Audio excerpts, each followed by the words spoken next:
Okay, friends, welcome back to our online Bible study in the Gospel of Matthew. Today, I want to show you one thing that I've seen in this passage for a long time, one thing that I'm just seeing and I'm still kind of puzzling through, and then one thing that I think can become a rally cry, a sense of calling in your life. So we'll talk about those three things.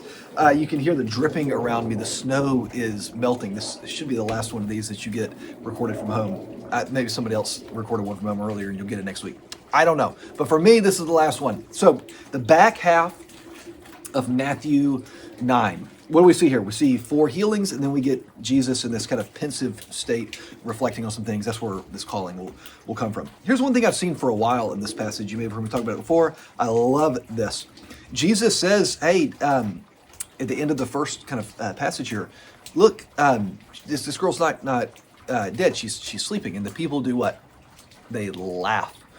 I love this. I think that it is a reminder to us that we are called to be people who believe that Jesus, that God can do laughable things. Things that if we were to know ahead of time he was going to do them, we wouldn't believe him.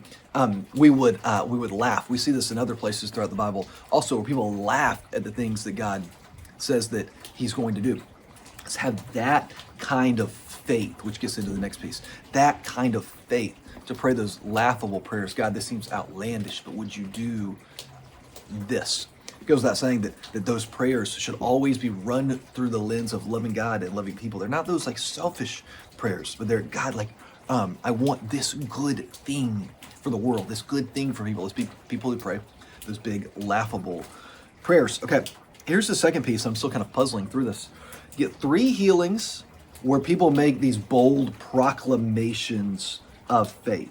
I'm talking about there in verse 18, then in verse 21, and then again in verse 28. These bold proclamations of faith. And then you get to a 4th healing where we're introduced to a man who can't speak. I don't quite know what to do with it, but I think there's something there. I think the scripture is trying to tell us something. So I'm going to leave that with you to kind of reflect on.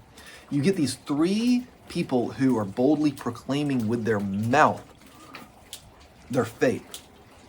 And then you get this man who can't. And yet he's healed also. So I'm just going to let that sit with you. Like me, I've been studying the scripture for a while, but I'm still reflecting on things. I want you to be encouraged to do the same thing. Reflect on it. What does that mean? We get these 3 examples of people speaking about their faith. Then we get a man who can't speak, but yet Jesus meets him right where he is also. Reflect on that. Where I want to spend the rest of these just few minutes that we have together is with this moment at the end where Jesus seems pretty pensive. He went through all the cities and the villages, teaching the synagogues, proclaiming the gospel of the kingdom, and healing every disease and every affliction. When he saw the crowds, he had compassion for them because they were harassed and helpless. They were like sheep without shepherds. Picture a sheep wandering out in the field by itself without a shepherd. Then he said to the disciples, the harvest is plentiful. He's switching up metaphors here, but the laborers are few.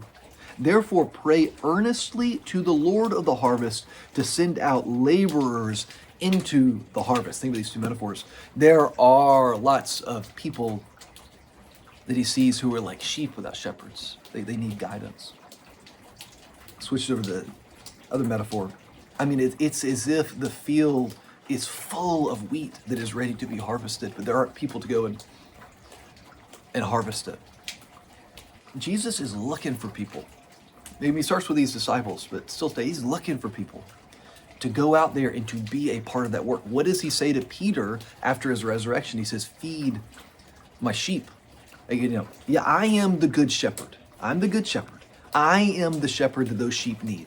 But I want to employ you into service alongside of me to go and feed those sheep. Now, don't ever be confused. You are not the good shepherd. This is Jesus speaking. I am the good shepherd. But I am going to empower you to go out there and do my work of caring for these sheep.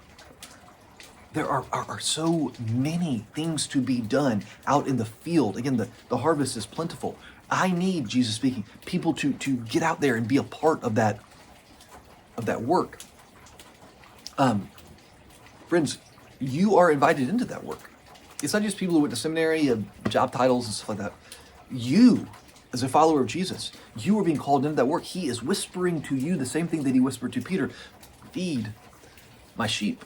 He is whispering to you to be an answer to that prayer that he has about more laborers rising up. So I want you to be reflective of that. Get into that same pensive state that Jesus is in. When you look out into the world today, you also see people who are like sheep without shepherds, people who need someone to come alongside of them. What flock are you being called to?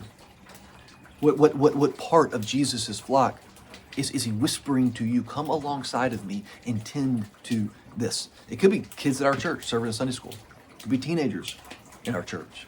It could be those in our community who just need a helping hand, somebody to come alongside of them to serve them food or to teach a Bible study at Austin Street Center. It could be a variety of these different things. In your heart, what do you feel like Jesus is calling you to do? To be a part of his team of people who are helping to shepherd this flock. Think on that. God bless you, friends.